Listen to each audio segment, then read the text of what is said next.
রবীন্দ্রনাথ ঠাকুর, যিনি ছিলেন বাংলা ভাষার সর্বশ্রেষ্ঠ সাহিত্যিক, কবি, ঔপন্যাসিক, নাট্যকার, সুরকার, চিত্রশিল্পী ও দার্শনিক, যিনি বাংলা সাহিত্য ও সংস্কৃতিতে বৈপ্লবিক পরিবর্তন এনেছিলেন এবং প্রথম অ-ইউরোপীয় হিসেবে নোবেল পুরস্কার লাভ করেন।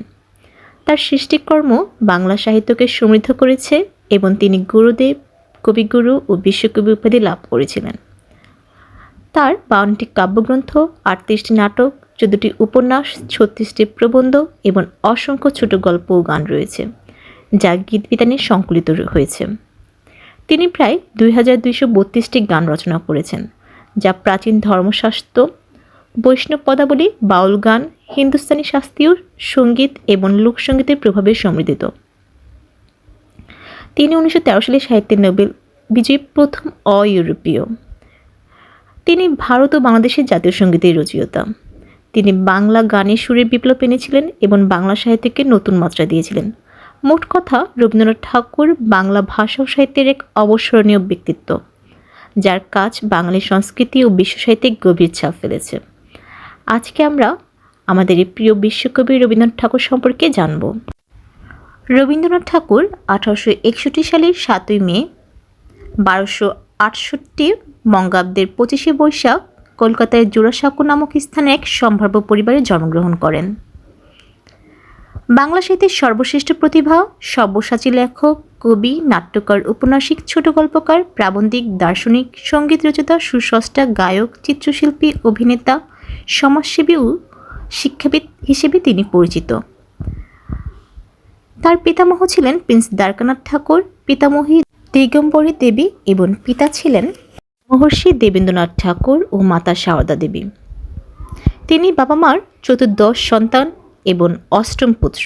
রবীন্দ্রনাথ ঠাকুররা 15 ভাই বোন ছিলেন। তার পরিবারটি ছিল পিরালি ব্রাহ্মণ বংশের। তিনি মাত্র 8 বছর বয়সে কবিতা রচনা করতে আরম্ভ করেন। 1874 সালের 25শে ফেব্রুয়ারি অমৃতবাজার পত্রিকায় তার প্রথম কবিতা প্রকাশিত হয়।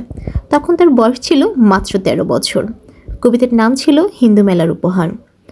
1878 সালে ইংরেজি সাহিত্যে পাঠের উদ্দেশ্যে রবীন্দ্রনাথ ঠাকুর প্রথম ইংল্যান্ডে যান।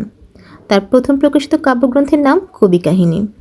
রবীন্দ্রনাথ ঠাকুরের অন্যান্য বিখ্যাত কাব্যগ্রন্থ হল করি ও কোমল, মানসী, ভানুসিংহ ঠাকুরের পদাবলী, সোনার তরী, চিত্রা, খনিকা, কল্পনা, নৈবেদ্য, খেয়া, গীতাঞ্জলি, বলাকা, মহুয়া, পুনশ্চ, পূরবী, শেষলেখা। তার কয়েকটি বিখ্যাত কবিতা নির্ঝরের স্বপ্নভঙ্গ, চুম্বন, সুরদাসের প্রার্থনা, মেঘদূত, হিংটিং ছট, পরশ পাথর, যেতে নাহি দিব, 2 বিঘা জমি, 1400 সাল, পরিচয়, ছবি, শাহজাহান, ক্যামেলিয়া, বাসি প্রভৃতি। তিনি 1910 সালে গীতাঞ্জলি রচনা করেন এবং 1912 খ্রিস্টাব্দে সং অফারিংস নামে গীতাঞ্জলির ইংরেজি অনুবাদ করেন, যার ভূমিকা লেখেন ইংরেজি কবি W.B. ইয়ার্স। 1913 খ্রিস্টাব্দে রবীন্দ্রনাথ গীতাঞ্জলির ইংরেজি অনুবাদ সং অফারিংসের জন্য নোবেল পুরস্কার পান। গীতাঞ্জলিতে মোট 157টি কবিতা ও গান রয়েছে। গীতাঞ্জলির জন্যই তিনি সর্বাধিক পরিচিত। মোট 12টি উপন্যাসের মধ্যে রবীন্দ্রনাথ ঠাকুরের প্রথম প্রকাশিত উপন্যাস বউ ঠাকুরানীর হাট, যা 1883 খ্রিস্টাব্দে প্রকাশিত হয়। রাজর্ষি এবং বউ ঠাকুরানীর হাট রবীন্দ্রনাথ ঠাকুর রচিত ঐতিহাসিক উপন্যাস। রবীন্দ্রনাথ ঠাকুরের সামাজিক উপন্যাস চোখের বালি, নৌকাডুবি, 2 বোন, যুগাযুগ। গোরা রবীন্দ্রনাথ ঠাকুরের একটি রাজনৈতিক উপন্যাস। শেষের কবিতা রবীন্দ্রনাথ ঠাকুর রচিত রোমান্টিক কাব্যধর্মী উপন্যাস।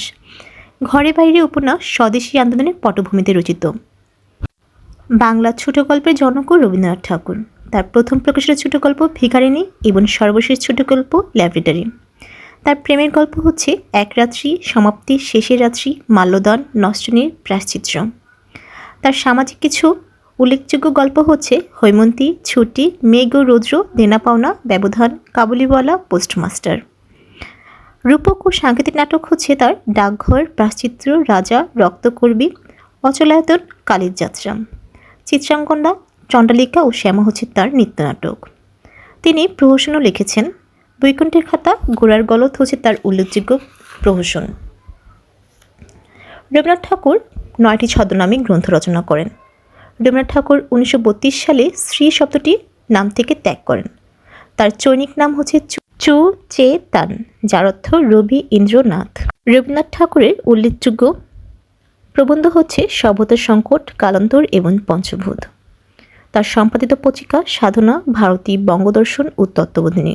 রবীন্দ্রনাথ ঠাকুর দুইবার ঢাকায় আসেন, 1898 সালে প্রথমবার এবং 1926 সালে দ্বিতীয়বার। রবীন্দ্রনাথ ঠাকুর ঢাকা বিশ্ববিদ্যালয়ে আনার ব্যাপারে উদ্যোগী ভূমিকা পালন করেন জগন্নাথ হলের তৎকালীন প্রভোস্ট এবং পরে ঢাকা বিশ্ববিদ্যালয়ের প্রথম বাঙালি উপাচার্য ডক্টর রমেশচন্দ্র মজুমদার। 1926 সালের 10 ফেব্রুয়ারি ঢাকা বিশ্ববিদ্যালয়ে রবীন্দ্রনাথ ঠাকুর তার প্রথম বক্তৃতা দেন।